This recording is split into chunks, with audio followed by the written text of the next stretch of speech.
Hey everybody, welcome to the Pampered Chef show where we're going to do a little bit of cooking today and make something super yummy.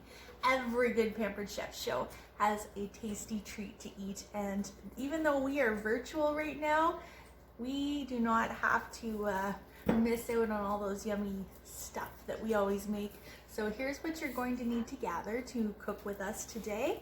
You're going to need a brick of cream cheese. I suggest getting the most highest quality cream cheese that you can. In our case, we prefer the Philadelphia, just because it mashes up really super smooth for this dip.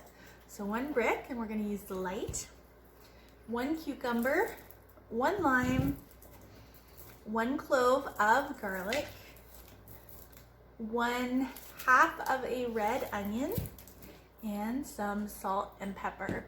Now you may not have any of the tools that we're going to be using today, and that's okay. I'm going to tell you how to go ahead and make this, and then I'm going to show you what I use in my kitchen to make it super ridiculously easy. So our brick of cream cheese, if you had the forethought to pull it out of your fridge about 2 to 4 hours in advance, it should be super soft and delicious. If you didn't, that's okay. Just take it out of the wrapper and pop it into a microwave safe bowl. And then we're gonna just toss it into our microwave for 20 seconds. Now that our cream cheese is soft, we're just gonna set that aside. And we're gonna start first with our lime. So you're gonna need to zest and juice the lime. If you don't have a zester, what would you do? So grab your vegetable peeler, peel your lime just like this. I'm just gonna take a little sliver because I have easier, better ways. And then we're just gonna start chopping it really fine. Super, super fine, and this will be the equivalent of your zest. Okay, this is if you don't have a zester. So I just wanted to show everybody that it is still possible to make this recipe even if you don't have the right tools. Okay, so we would do, we just keep chopping. Have chopped up your zest really fine, being very careful not to get the white part in there because the white part is super bitter. Not something you want. As you can see, even my super most ridiculously sharpest peeler of life grabbed into the white. So that's not a good idea. So if you can, grab your zester or a fine cheese grater and just go ahead and start zesting that lime right into your bowl of cream cheese.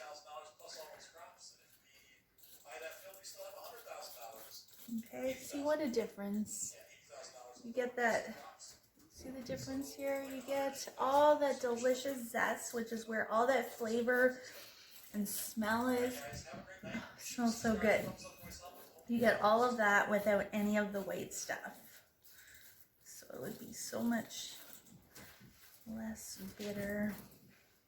And then once you're done zesting your lime, I want you to get whatever you would use to take all the juice out of it. Whether that's a citrus juicer, or maybe you have a handheld juicer like we're going to be using today. I think that's pretty good. Okay, so that was our zester, our microplane zester. We're going to then cut our lime in half.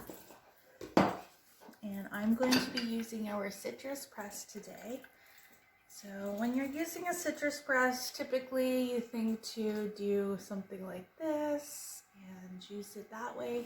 But with the Pampered Chef juicer, we actually put it in, upside down. And we come in with that pointy piece and we squish out the juice. We're going to drop that right on top of our cream cheese. And as you can see, it just flips it inside out,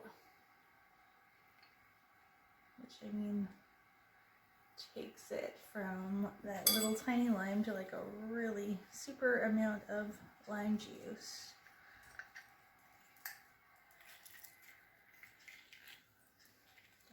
all out.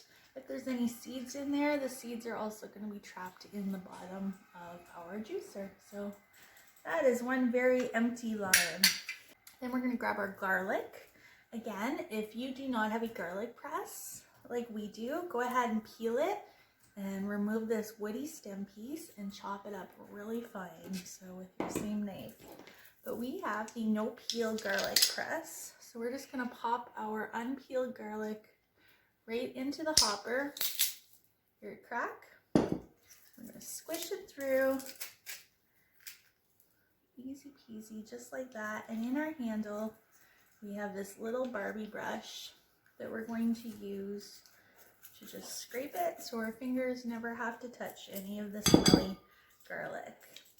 And then when we're done, as you can see, we can just take that same brush and just flick it into the garbage, and we never have had to have touched any of the garlic. Awesome. So let's keep going. Like I said, if you don't have the garlic press, chop, chop, chop. Super fine. Next, we're going to go in for our onion. Our onion, we're just going to chop it in half. I suggest if you're going to store this for another recipe, you store the side with the root left intact because it'll actually help to preserve it somewhat. I would just wrap this. I usually use 2 plastic sandwich bags with the zipper in it, and that'll keep it good for a while. And then we're just going to, I didn't do a very good job putting that in half though. I think I'm going to go in and grab some more. Okay. And once again, if you do not have the next tool that we're going to be using, go ahead and start chopping.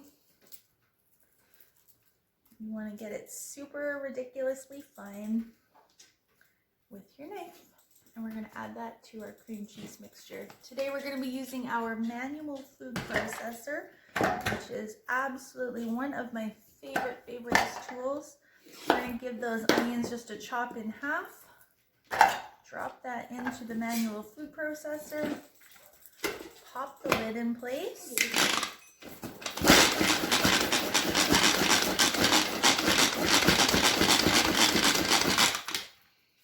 And that's going to do the job for us of all our fine chopping. The more you pump, the more choppy it is.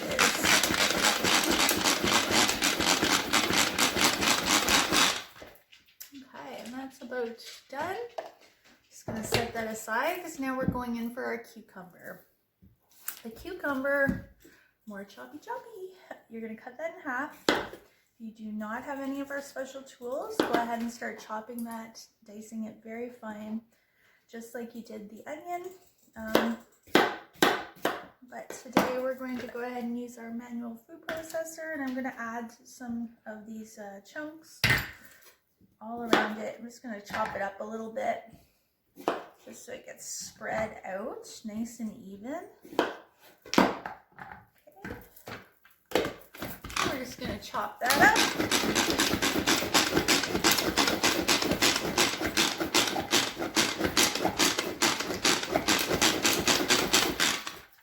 As you can see, it's doing a very good job.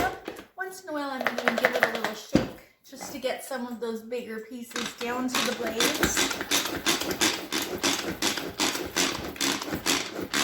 Gosh, this makes such a beautiful salsa in the summer. We use this an awful lot.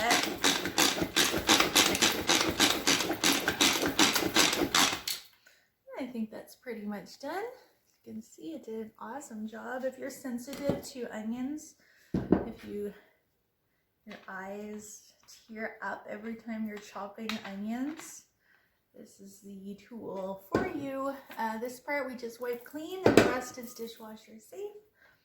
We'll take our blades out.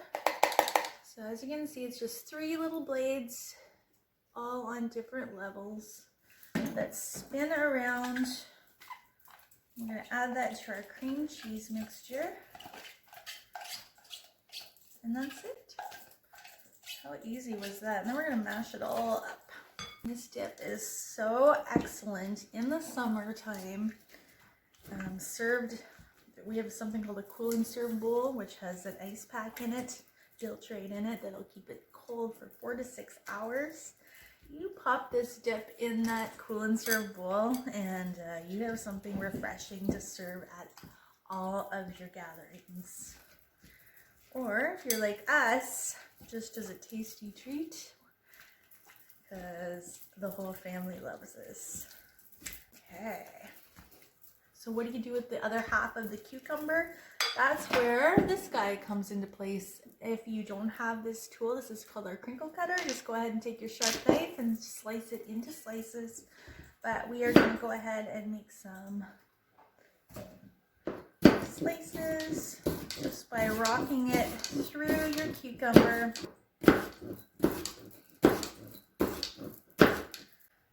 Vegetables all the time, because it just makes everything that little bit of extra prettiness. All right, so that is it. That was pretty easy, wouldn't you say? If anybody would like any of the tools that you saw in this recipe today, please let me know, and I'll just quickly recap. We used the manual food processor, the zester, our citrus press, our no peel garlic press. At the start, when we were trying to figure out what to do about zesting without a zester, we were using the super most sharpest peeler of life, which is our vegetable peeler. And today I used our 5-inch utility knife. And I think that's it. And then our crinkle cutter. And we were working all along on our flexible cutting mat. Easy peasy. Anybody want a taste test? Yeah, everybody. Alright, here we go. Taste test. I love this dip. I make this all the time. I probably made this recipe more than any other recipe.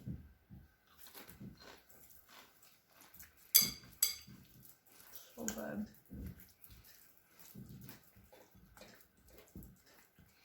Amazing. Well, that's it. And thank you so much for joining me today for our recipe. And thank your host for giving you an invite to this party. And we will talk to you later. Bye.